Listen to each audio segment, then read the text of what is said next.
Good evening. All right, it's Friday night and I am tired, but I wanted to get a couple of videos. Was that the boys of the mouse? The dog and the light had a meeting. Anyway, I wanted to get a couple of videos recorded tonight. So this video is going to be factoring polynomials by GCF, and then it's also going to include factoring polynomials when you have a trinomial where the first number is a 1. So these to me are the beginning, kind of the more basic of the factorings. I'll do more factoring videos after this. So this one I already set up a little bit. Factoring polynomials by GCF. GCF stands for greatest common factor. And what I thought I would do is I'd do a couple of greatest common factor examples in case you are having greatest common factor forgetfulness tonight. Greatest common factor is literally what it says, but sometimes people don't necessarily know what that means. It is the largest. Factor just means largest or largest. Factor just means what you can divide something by, and then common means that obviously they share it, they have it in common. So it's the largest number or variable, which I'm going to show you both. You can divide terms by. So the idea is that they have it in common, so you're looking for the largest either number, variable, or combination of those two things, which we'll look at here, that you can divide any terms or any number of terms by. So here I'm doing 3 numbers, I'm going to do 2 variables, and then just to keep it kind of basic for now, I'm just going to do a 2-term polynomial, so a binomial. Okay, you don't have to do all the steps for this. This is kind of going to be up to you what you need to work on, what you need to do. But I'm going to show you the method I like for factors. So the method I like for factors, you won't always do this, but I like to, especially if I'm unsure of the factors or I'm looking for a GCF, I like to list out all the factors and I like to go in order. All right, when I teach this in school, I have students that sometimes it drives them crazy because they're like, well, I already knew that those were the factors. But it's if it's a number you didn't know the factors to, or I had like a student today in class who was having trouble getting something to factor, and they had just missed one of the factors because the number had a good list of them. All right, so what I do is I start out with the most basic and the most easy. 12 is divisible by 1. So 1 and 12 would be factors of 12 because 1 times 12 is 12. Then I check 2. 2 goes into 12 6 times. Then I check 3. 3 goes into 12 4 times. And what's nice about this form, why I like it, is because 1, 2, 3, do you see how 4 moved over into the second column? Because 4 is here, I now know that anything that could have factored above 4 would have already shown up in the list because I went in order. Okay, so same thing for 27, 1 and 27, 2 doesn't work, 3 and 9. Now instead of having to check every other number after 3, I only need to check up to 9, and then if there is nothing between these two, then I'm done. Or if I find something, there won't be anything bigger than 9 because I already would have found it. All right, well, this one's basic, but I'll go through it. 4 doesn't go in, 5 doesn't go in, 6 will not go in, 7 will not go in, and 8 will not go in. So I'm finished. All right, 36, I get 1 times 36, 2 times 18. 2 times 18, yeah. 3 will go in, so 3 goes in 12 times. 4 will go in times 9. 5 won't work, and then 6 times 6. And once again, I know I'm finished because here was 6, and then here was the 6. So if there had been anything larger than 6, because I went in order, I would have found it. Now, you might find that too much for GCF, and that's totally fine. I like it, though, like I said, especially if it's a number that I'm not used to the factors on, or when I'm doing more advanced factoring, it helps to know all my factors in a lot of cases. So now I just look through my list and I say, okay, what's the biggest number they can all divide by? This is common, but it's not greatest. 2 is only common to 2 of them, so it's not common to everybody. 3, however, is common, and it's the greatest that I can find, all right? The other tip and trick that I sometimes use is I'll look at the number that has either the least amount of factors or the one that is kind of, like when you look at 12 and 36, you think like, oh, those are really nice numbers to divide. Well, I think they're really nice numbers to divide. 27, though, is one that doesn't have as many factors, so I'll usually start with the one with the least amount of factors and check those factors compared to the other two. So for this one, the GCF is 3. For variables, you can think of it 2 different ways. Sorry. Children's stuff in the way. You can actually think of it as listing out factors. This sometimes melts people's minds a little bit though, because when you are factoring a variable, the powers don't multiply, the powers add. So the first factors of x to the fifth would be 1 times x to the fifth. Then it would be x to the first times x to the fourth, because 1 plus 4 is 5. Right? If you're like, wait a minute, what the heck did she just do? X times, there's my x to the first, there's my x to the fourth, that gives me x to the fifth. All right, and then you would say, okay, 2 and 3, you could flip them and do 3 and 2, 4 and 1, but it doesn't matter. You're just looking for, you know, kind of up to here on the list. And then for x squared, it'll be 1 and x squared, and x to the first and x to the first. So my greatest common is going to be x squared. You can also just remember that when you have a list of variables, it will be the variable to the smallest power. I sometimes also think of this as the idea that I've got kind of this bag of x's, I guess. I have a bag of x's. I have that collection of x's here and the collection of x's here, and I want to take equally from both locations. So I can take 5 from this location, but the problem is I can't take 5 from this location. So you can also think of it as the most I can ever take from this location is 2. Therefore, in order to be equal or to take the same amount, I should only take 2 from this pile. Okay? So the GCF for these two will be x squared, because when you list out the factors, it's the greatest. When you think about the idea that I'm taking equally, that's the most I can take from this pile, therefore it's the most I should take from this pile. Or you can just remember that the smaller of the terms is the power we want. Okay, so for this problem, I'm going to erase a little bit above this so it doesn't get smooshed. I'm just going to GCF both of these.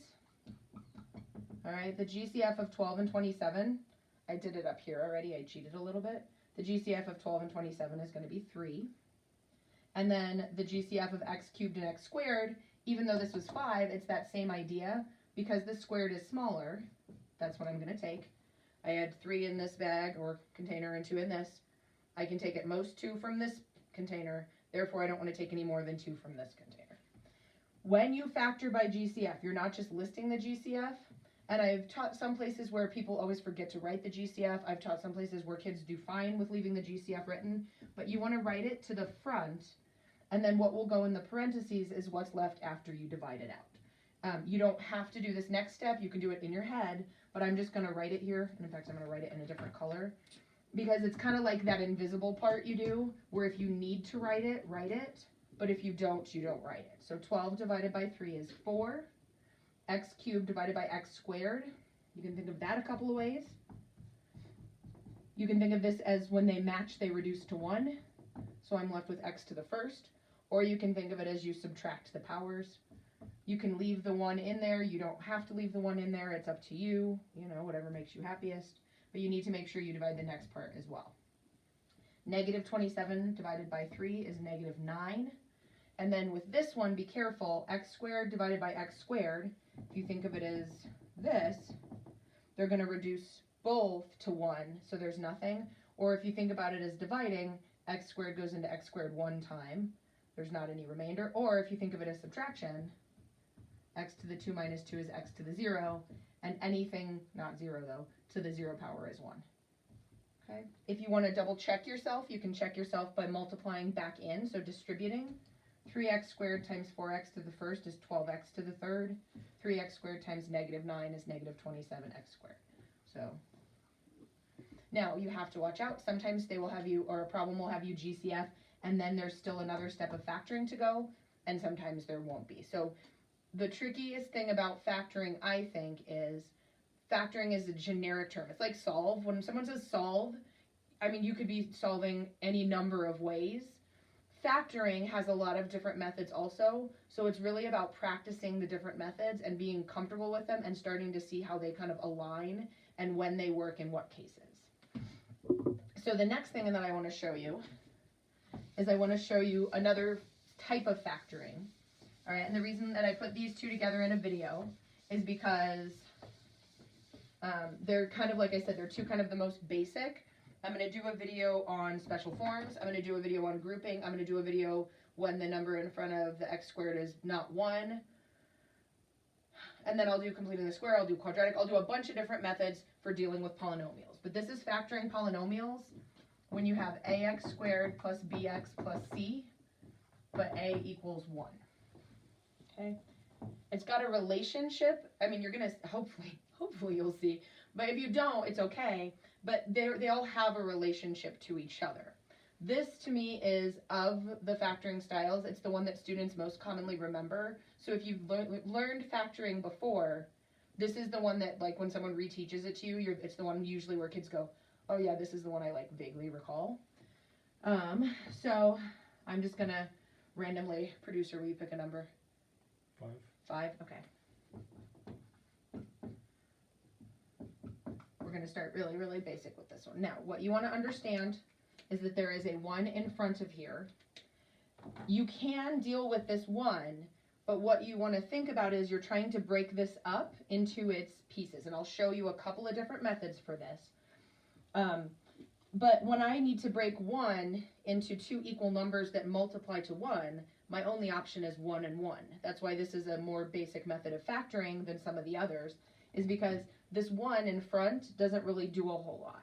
So sometimes teachers will say, okay, you just remember that that 1x squared is going to split into a 1x, or you can just write it as x, and a 1x, okay?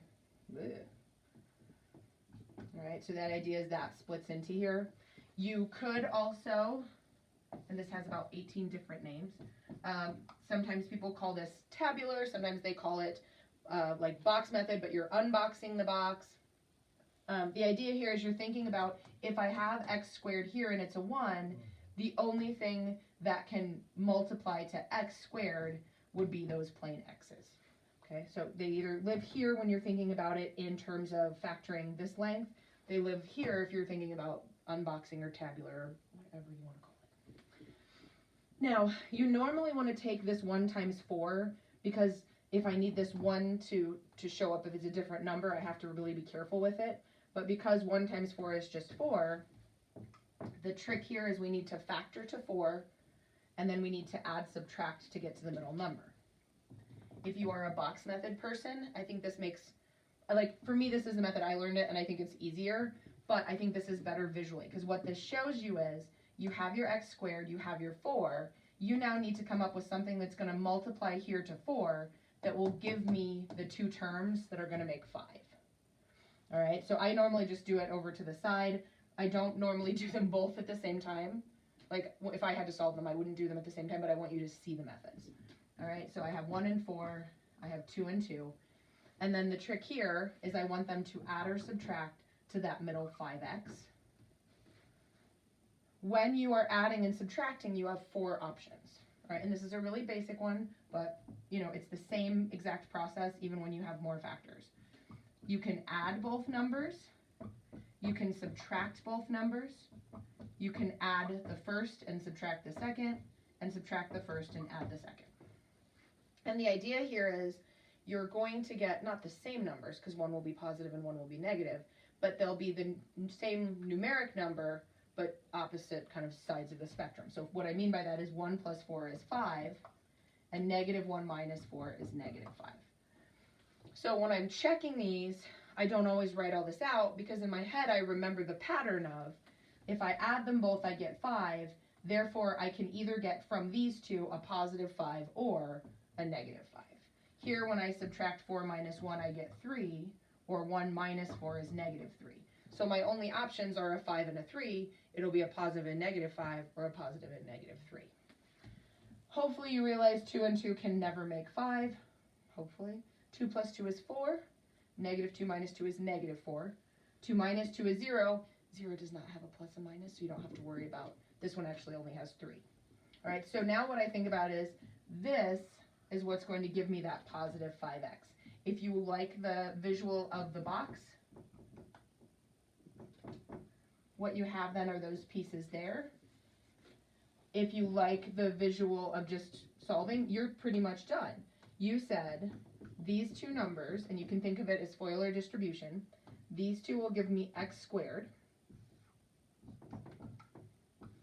That will give me the plus 4x, the plus 1x, and the plus 4 that I need. And 4x plus 1x is 5x.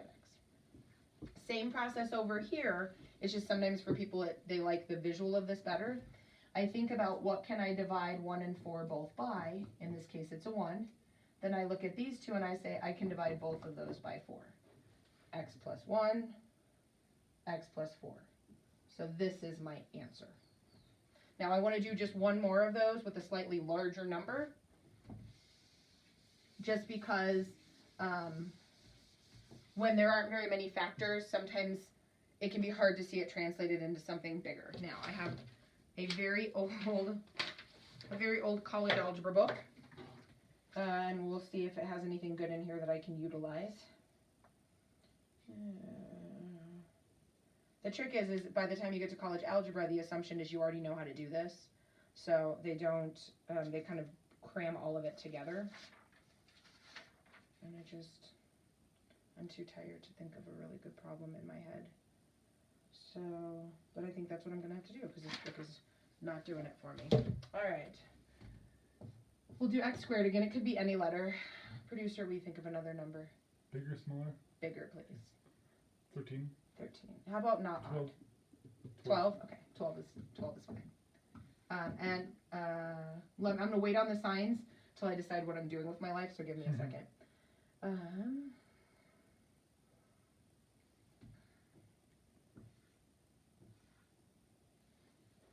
So I want to do that. Okay, now we all pray that Sid can do math after whatever the heck time it is. After 8 o'clock already? Probably so. So we hope that I can still do math and that this is going to work out fine. The sign, you don't have to worry about this sign until you're looking at your factors. In this case, the first number is still a 1, so if you want to think about that idea of you're breaking 1x squared up, whether you're breaking it up this way or you're breaking it up into the box, okay, it's the same concept. Now, the number that I need to look at is that 20. So I'm going to take 20 and I'm going to factor it. So 1 and 20, 2 and 10, 3 doesn't work, 4 and 5, and now I'm done. Okay, so now I'm looking to combine these to negative 12. So sometimes what I'll do is I'll write it like that, especially if I have a lot of factors or if I'm showing it in class. Just so what you're thinking about is any one of those pairs has the ability to possibly add to 12, in this case negative 12, but I need to think about which one is going to either be the best, because sometimes there's more than one option, or which is going to be the one that works.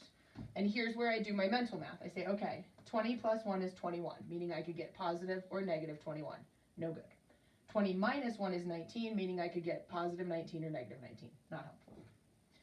All right, 2 and 10 gives me 12. Haha, that's what I want. Now, I always double check because there are problems where you can get the same number with different factors.